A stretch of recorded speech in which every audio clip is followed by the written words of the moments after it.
नमस्ते, बहुत स्वागत। भारत एक्सप्रेस देख रहे हैं आप। आपके साथ मैं रोहित पोखरियाल लेकर हाजिर हूं हमारी खास पेशकश 7वां चरण, पार्टियों का इम्तिहान।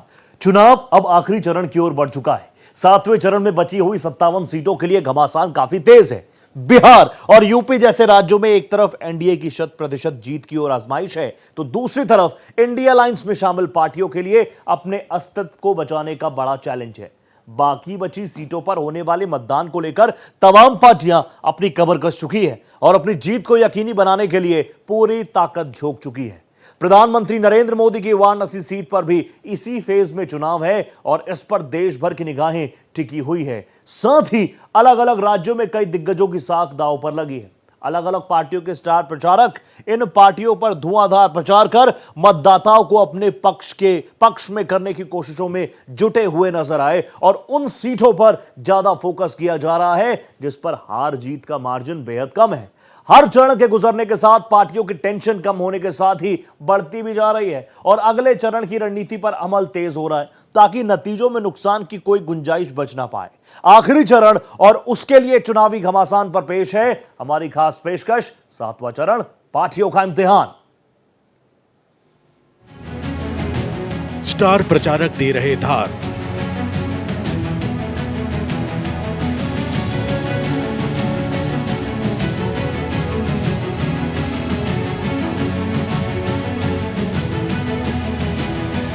रण में सैकड़ों उम्मीदवार।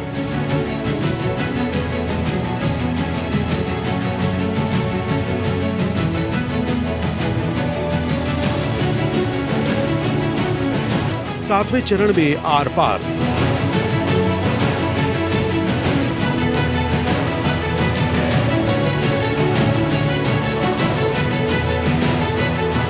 दिग्गजों की दमदार फाइट।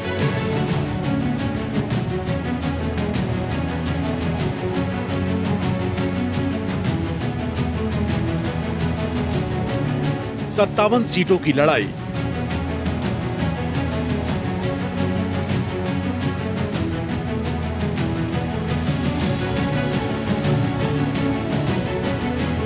आखिरी चरण का मतदान।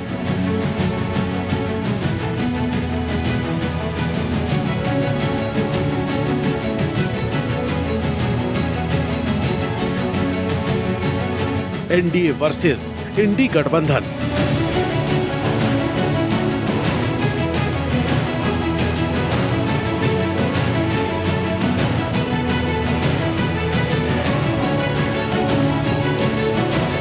पार्टियों की बढ़ी टेंशन।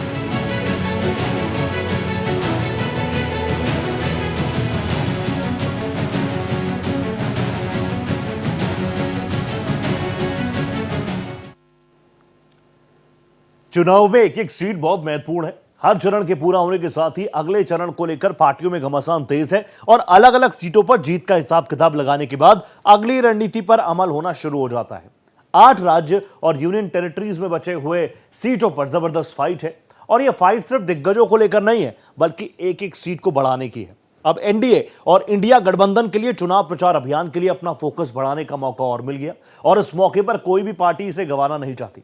पिछले चुनावों में आखिरी चरण में होने वाले चुनाव में विपक्षी गठबंधन का परफॉर्मेंस काफी था, उसमें नुकसान हुआ था और वो पार्टियां उस पर नुकसान की भरपाई करना चाहती है। बीजेपी अपनी जीती हुई सीटों को बरकरार रखते हुए भी उसमें बढ़ोतरी करना चाहती है। इस लिहाज से आखिरी चरण का घमासान पिछले चरण के मुकाबले और ज्यादा चैलेंजिंग है। 7वां चरण सबसे अहम। लोकसभा चुनाव के आखिरी चरण पर पार्टियों की नजर टिकी है। 8 राज्यों और यूनियन टेरिटरी को मिलाकर 57 सीटें हैं और इनमें से पिछले चुनावों की तरह कई सीटों पर दिग्गजों के बीच दमदार फाइट है। कुल 904 प्रत्याशी मैदान में हैं। इसमें सबसे ज्यादा पंजाब में 328 उम्मीदवार चुनावी रण में उतरे हैं। पंजाब की सभी 13 लोकसभा सीटों पर इसी चरण में एक साथ चुनाव होगा। पंजाब में सबसे ज्यादा 598 और यूपी की बाकी बची 13 लोकसभा सीटों पर 495 नामांकन पत्र दाखिल किए गए थे। बिहार की जहानाबाद लोकसभा सीट पर सर्वाधिक 73 और इसके बाद पंजाब के लुधियाना में 70 नामांकन पत्र दाखिल किए गए। एक लोकसभा क्षेत्र में चुनाव लड़ने वाले प्रत्याशियों का औसत आंकड़ा 16 है। उम्मीदवारों की संख्या से अलग अंतिम चरण को लेकर एनडीए और इंडिया गठबंधन के बीच घमासान तेज हो गया है। इस चुनाव में भी पिछले चरणों की तरह कई दिग्गजों की साख दांव पर है। बिहार में आरजेडी सुप्रीमो लालू यादव की प्रतिष्ठा भी दांव पर लगी है। 7वें चरण में बिहार का चुनावी घमासान बेहद ही दिलचस्प है, और वो इसलिए कि इसमें मीसा भारती, केंद्रीय मंत्री आर.के. सिंह, उपेंद्र कुशवाहा और पवन सिंह सहित कई दिग्गज किस्मत आजमा रहे हैं। चुनावी रंग का आखिरी पड़ाव काफी करीब है। बिहार की 40 सीटों में से 32 सीटों पर मतदान हो चुका है। बाकी की जिन 8 सीटों पर मतदान होने वाला है उनमें से ज्यादातर सीटें हॉट सीट हैं। बीजेपी के केंद्रीय मंत्रियों के साथ साथ लालू प्रसाद यादव की बेटी मीसा भारती के चुनावी रण में होने से घमासान काफी इंटरेस्टिंग हो गया है। दरअसल लालू प्रसाद यादव और मीसा भारती दोनों ही अपनी मौजूदा सीट से चुनाव हार चुके हैं और इसीलिए ये सीट आरजेडी के लिए प्रतिष्ठा का सवाल बन चुकी है। आरजेडी के रणनीतिकार भी इस बात को बहुत अच्छे तरीके से जानते हैं कि सीट को जीत के लिए सुरक्षित करने की कोशिश की जा रही है। बीजेपी भी कोई कोर कसर नहीं छोड़ना चाहती और वो अपनी जीती हुई सीट पर अपनी जीत को लेकर पूरी तरह से आश्वस्त है। बिहार में विपक्ष के सामने सबसे बड़ी मुश्किल यह है कि बीजेपी ने आरक्षण और संविधान के मुद्दे पर जो घेरने की कोशिश की उसमें उसे बहुत ज्यादा सफलता अर्जित नहीं हो पाई और इसने इंडिया गठबंधन की टेंशन को बढ़ा दिया है। बिहार का घमासान, यूपी और बिहार को मिलाकर लोकसभा की कुल 120 सीटें हैं और अब एनडीए और इंडिया गठबंधन का पूरा फोकस इन्हीं राज्यों पर है। बिहार में इस बार बीजेपी बड़ी जीत के लक्ष्य को हासिल करना चाहती है और इसलिए वहां की बाकी सीटों पर अपनी पूरी ताकत झोंक रही है। प्रधानमंत्री नरेंद्र मोदी कई दौरे कर चुके हैं और अगले चरण में भी वो बिहार के अलग अलग सीटों पर चुनाव प्रचार को धार देकर राजनीतिक बाजी को पलटने की तैयारी में है। आखिरी चरण का घमासान पिछले चरणों के मुकाबले कई लिहाज से बेहद ही अहम है। देश की जनता इंडी जमात के इरादे पहले ही भांप चुकी है, इसलिए इनका ये हाल हुआ है। 5 चरणों में ही इंडी जमात का ढोल फट गया है और आपने देखा होगा तीसरे चरण के बाद इन्होंने रोना धोना शुरू कर दिया, यानी उन्होंने ग्राउंड बनाना शुरू कर दिया है कि पराजय का ठीकरा किसके सर पर फोड़ा जाए और इसलिए बराबर जमकर के इस बार ईवीएम को गालियां दे रहे हैं। जिसमें फसल न हो ऐसी जमीन पर या ऐसी सीजन में कोई किसान एक भी बीज डालेगा क्या? जब पता है कि इनकी सरकार नहीं बनने वाली तो कोई उधर वोट डालेगा क्या? कोई डालेगा क्या? इनकी सरकार 7 जन्म में भी बनने वाली नहीं है और कांग्रेस को दिया हर वोट बेकार ही होना है। इस चरण की सबसे खास बात यह है कि इसमें बीजेपी के कई दिग्गजों के साथ ही लालू प्रसाद यादव की बेटी मीसा भारती की भी राजनीतिक किस्मत का फैसला होने वाला है। मीसा भारती पाटलिपुत्र से चुनाव लड़ रही हैं। ये वो लोकसभा सीट है जहां से आरजेडी सुप्रीमो लालू यादव खुद भी चुनाव हार चुके हैं, इसलिए इस सीट को अपने हक में करना आसान नजर नहीं आ रहा है। मीसा भारती लगातार 2 बार चुनाव हार चुकी हैं। इस चुनाव में आरजेडी सुप्रीमो ने इस सीट पर अपनी पूरी ताकत लगा रखी है। लालू यादव इस सीट को अपनी प्रतिष्ठा से जोड़कर देख रहे हैं और अगर इस बार भी नतीजा उनके हक में नहीं आता है तो ये उनके लिए करारी हार होगी। इस सीट पर अगर इस बार लालटेन नहीं जली तो आरजेडी के लिए ये लगातार तीसरी हार होगी। ये बात आरजेडी के रणनीतिकारों से भी छिपी नहीं है, इसलिए इस सीट पर आरजेडी विशेष कैंपेनिंग कर रही है। मोदी जी अगर इतना दौरा कर रहे हैं पूरे देश में और सबसे ज्यादा अगर दौरा कर रहे हैं तो बिहार में, तो आपने 10 वर्षों तक काम किया होता तो इतने दौरे और इतना रोड शो करने की क्या आवश्यकता पड़ती। अब पटना में 2 रातें आप बिता चुके हैं और फिर भी बिहार को विशेष राज्य का दर्जा नहीं मिला, स्पेशल पैकेज नहीं मिला, बिहार का जो विकास होना था वो विकास नहीं हुआ। नालंदा लोकसभा सीट की प्रतिष्ठा हमेशा से सीएम नीतीश कुमार से जोड़कर देखी जाती है। फिलहाल यहाँ इस बार जेडीयू उम्मीदवार का मुकाबला माले उम्मीदवार संदीप सौरभ से है। वहीं दूसरी ओर आरा लोकसभा सीट पर पूर्व केंद्रीय मंत्री आर.के. सिंह बीजेपी से ताल ठोक रहे हैं। सासाराम सीट मीरा कुमार के लिए प्रतिष्ठापूर्ण मानी जा रही है। बेशक उनके परिवार का वहां से कोई चुनाव मैदान में नहीं है, लेकिन उनके सामने कांग्रेस उम्मीदवार को आगे बढ़ने की चुनौती है। जहां तक काराकाट लोकसभा सीट का सवाल है, यहां भी एक पूर्व केंद्रीय मंत्री उपेंद्र कुशवाहा की साख दांव पर है। उत्तर प्रदेश में भीषण चुनावी रण है। एक तरफ इस चरण में प्रधानमंत्री नरेंद्र मोदी वाराणसी से तीसरी बार इतिहास रचने की तैयारियों में है, तो बाकी की सीटों पर भी बीजेपी सशक्त है। पिछले चुनावों में बीजेपी ने यहां की 13 सीटों में से 11 सीटों पर सफलता अर्जित की। उसे महज 2 सीटों पर अपनी जीत का विस्तार करना है। तो वहीं विपक्ष के लिए कम से कम जीत के लिए 15% से अधिक वोट शेयर बढ़ाने का बड़ा चैलेंज है। विपक्षी गठबंधन ने आरक्षण और संविधान के मुद्दे को उछालकर भारतीय जनता पार्टी को घेरने की कोशिश की। उत्तर प्रदेश में अलग अलग सीटों को लेकर एनडीए और विपक्षी गठबंधन में घमासान भी जारी है। विपक्षी गठबंधन के आरोपों को बीजेपी ने सिरे से खारिज कर दिया और जातीय समीकरणों को साधने की जो रणनीति है उस पर अमल किया जा रहा है। बीजेपी ने यूपी में 100% जीत का लक्ष्य रखा, यानी 80 में से 80। तो वहीं विपक्ष अपने आधार को मजबूत करने की कोशिशों में है। लिहाजा उत्तर प्रदेश में बची हुई सीटों को लेकर घमासान बहुत तेज है। यूपी का भीषण रण। यूपी में सबसे आखिरी 7वें चरण में पूर्वांचल की 13 सीटों पर वोटिंग होनी है। इनमें प्रधानमंत्री नरेंद्र मोदी का संसदीय क्षेत्र वाराणसी और मुख्यमंत्री योगी आदित्यनाथ की गोरखपुर सीट भी शामिल है। यूपी की सबसे हॉट सीट वाराणसी पर सबकी नजर है। इस सीट से पीएम मोदी तीसरी बार चुनावी मैदान में हैं। इस चरण में एनडीए और इंडिया अलायंस के बीच बढ़त बनाने की जंग बेहद ही दिलचस्प होने वाली है। 2019 के हिसाब से इस बार इन सीटों पर इंडिया गठबंधन की लड़ाई उतनी आसान भी नहीं है। अगर विपक्षी दलों को अपनी सीटें बढ़ानी हैं, तो उन्हें कम से कम 15% वोट अपने पक्ष में बढ़ाना होगा, जो बेहद ही मुश्किल नजर आ रहा है। पिछले चुनाव में सपा बसपा का गठबंधन था, जो बीजेपी के सामने बेहद मजबूत था। बावजूद इसके विपक्ष को तब 2 ही सीटें मिल पाई थी। इस बार तो बसपा भी साथ नहीं है और कांग्रेस की संगठन भी जमीन पर उतनी मजबूत नहीं है। 7वें चरण में जिन 13 सीटों पर वोटिंग होनी है, उनमें से 11 सीटों पर पिछली बार एनडीए ने जीत दर्ज की थी, जबकि 2 सीटों पर विपक्ष की जीत हुई। इस बार बीजेपी जहां सभी सीटों को जीतने के इरादे से अपनी ताकत लगाए हुए है, तो वहीं विपक्षी गठबंधन अपनी सीटें बढ़ाने के लिए जाति गणित सेट करने में जुटा है। एनडीए का जाति समीकरण बेहद मजबूत है। पूर्वांचल में बीजेपी के साथ राजभर, चौहान, निषाद और गैर यादव ओबीसी समाज के लोग साथ दिखाई देते हैं। ओम प्रकाश राजभर, अपना दल सोनेलाल और निषाद पार्टी एकजुट होकर एनडीए को मजबूत करने में जुटी है। पिछले चुनाव में बीजेपी को औसतन 52.11% वोट मिले और विपक्ष के खाते में 37.43% वोट ही मिले थे। देखिए, इस बार लोकसभा चुनावों में वोटिंग ट्रेंड उम्मीद से कम रहा।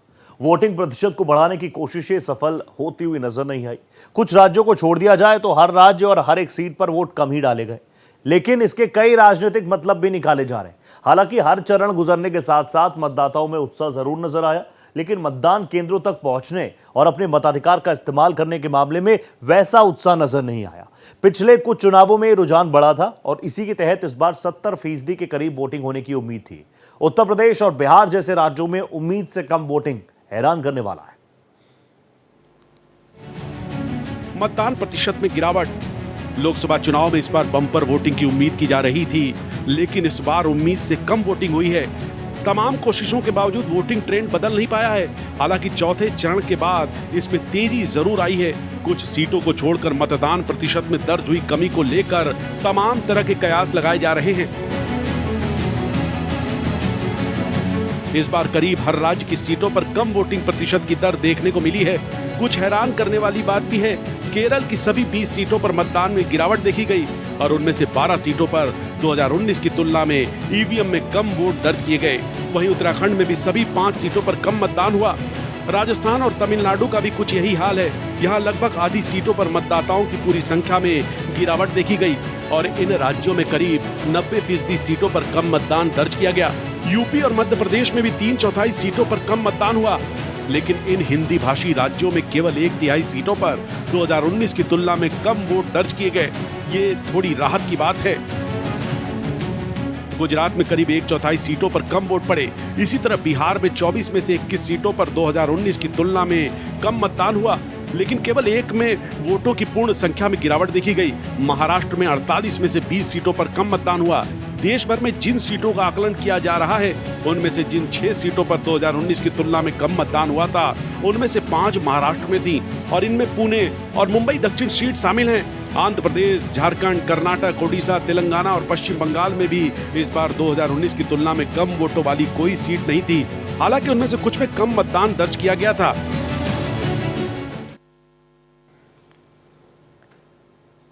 लोकसभा चुनाव आखिरी चरण में पहुंच रहा है। ज्यादातर सीटों पर चुनाव हो चुके हैं और इसी के आधार पर सभी पार्टियों की तरफ से अपनी अपनी जीत के दावे किए जा रहे हैं।